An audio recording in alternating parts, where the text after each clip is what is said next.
Tasso é um empreendedor de grandes iniciativas da sociedade voltadas para os temas ambientais e sociais. Criador de várias organizações, participante do início do Forest Stewardship Council, do Imaflora, do MAP Biomas.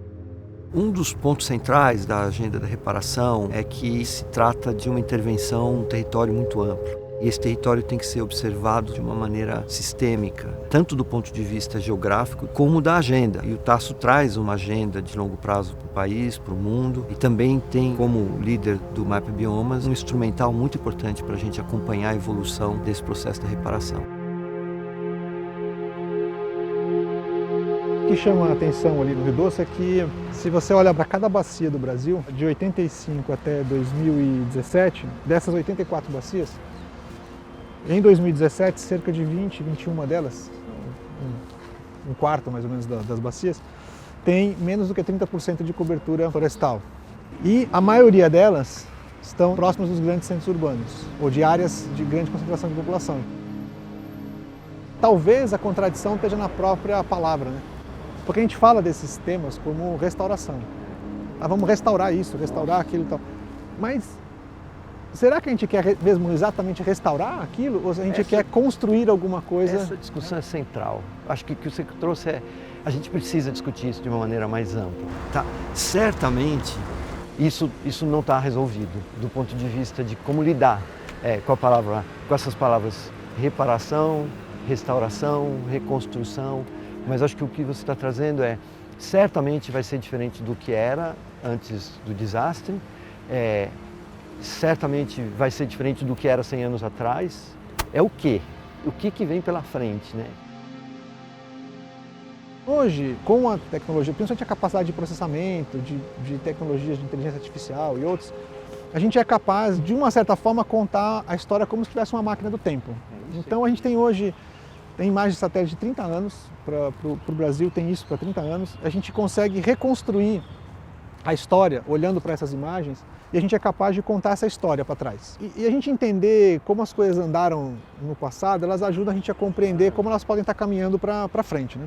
Ou pelo menos o caminho que a gente não quer tomar. Claro, é isso aí. Quando a gente pensa hoje o que a gente quer ver no mundo daqui 40, 50 anos, qualquer cenário que pense um mundo sustentável, elas estão colocadas. Então, de uma forma geral, de uma forma bem simples, eu descrever o seguinte: a gente deveria parar de perder ambientes naturais, restaurar áreas críticas, praticar uma agricultura que use de forma sustentável os recursos naturais, com economia de água, com eficiência no uso, etc.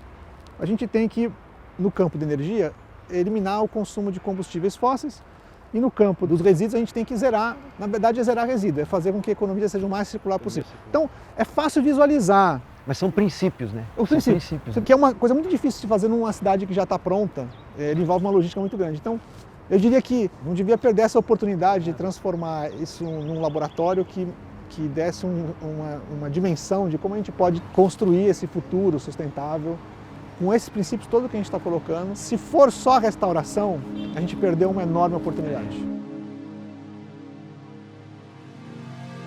A vida das pessoas ainda está completamente de ponta cabeça. Você trazer uma discussão, por exemplo, desses princípios, pode parecer até uma falta de sensibilidade. Você fala assim, peraí, você tá olhando lá para frente, mas as pessoas estão desassistidas, sofrendo.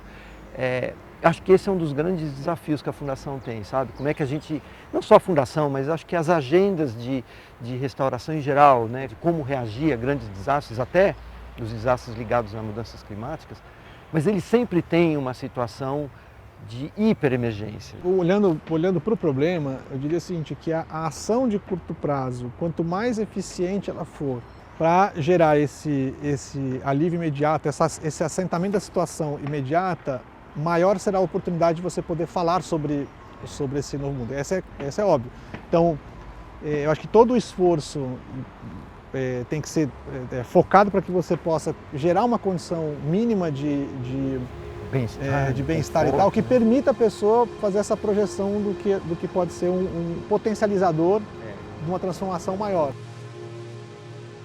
A gente tem uma parte relevante da população que pensa em voltar para o passado e uma parte relevante da população que poderia pensar no futuro, mas que em grande parte não está conectada com essa agenda, em grande parte está pensando em ir embora da região, né? Então acho que um dos desafios que a gente tem é como fazer o engajamento dessa geração para pensar nos 5 princípios que você colocou como alicerces de uma nova economia, ao mesmo tempo que você tem que resolver a dramaticidade do curto prazo, né?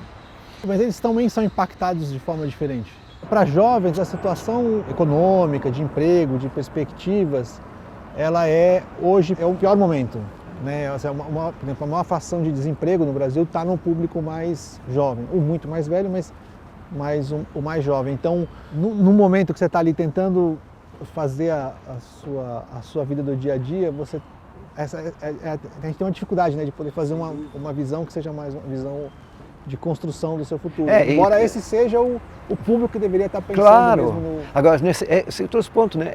A situação do jovem hoje também é de emergência, por falta de emprego, por falta de perspectiva, né? Então, de novo, o curto prazo pressionando muito e trazendo dificuldades para você ter uma discussão mais ampla do longo prazo, né?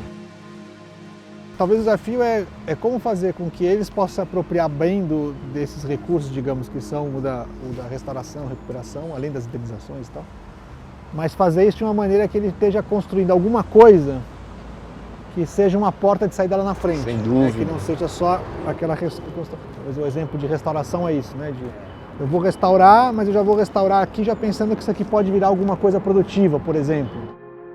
Pensando numa região como essa, talvez tenha uma grande coisa de conhecimento a ser gerado, que também é parte da própria atividade econômica. Com certeza, né? Com que certeza. É um provedor de soluções para esse tipo de situação. Com novas... Não a renova. Sim, sim. Mais que a renova, tipo...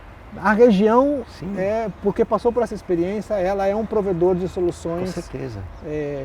Talvez a economia da região, parte da economia da região seja ser um provedor de soluções para situações críticas como essa. Essa é uma das linhas, a gente realmente fazer dessa região uma região que encarou a transformação, não é a Renova, nem só esse sistema de governança, mas a comunidade toda que encarou essa transformação e produz conhecimento a partir do aprendizado, das novas oportunidades e desafios e compartilha isso com o resto do mundo, porque esse não é um problema do Brasil, esse é um problema do mundo, né? Então eu acho que a gente tem aí com certeza uma oportunidade, né? Agora, aqui é um bom exemplo desse tema, sabia?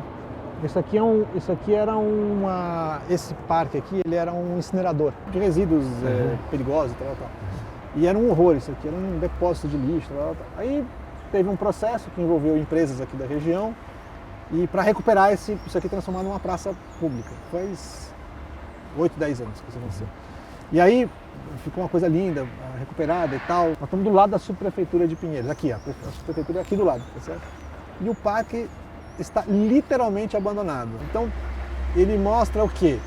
Que se você simplesmente faz uma ação, eu vou aqui, recupero a infraestrutura, põe aqui, põe um prédio, etc. Não sei o quê. E ele não tiver um buy-in, né, um envolvimento que é de mais longo prazo, de quem está no entorno aqui, né, de seja quem está construindo aqui, o destino dele é virar algo que só foi recuperado. Curto prazo. E que a degradação depois ela volta a acontecer, né? Então o desafio para esse tipo de projeto, que tem essa visão de longo prazo, é fazer com que ele seja um processo virtuoso que não só recupere, enfim, uma área, mas que a sociedade, né, incorpore e dê sustentabilidade para ele. Acho que são desafios dessa linha e super importante. O que a gente quer justamente é ampliar essa discussão de alguma forma. Boa sorte. Tasso.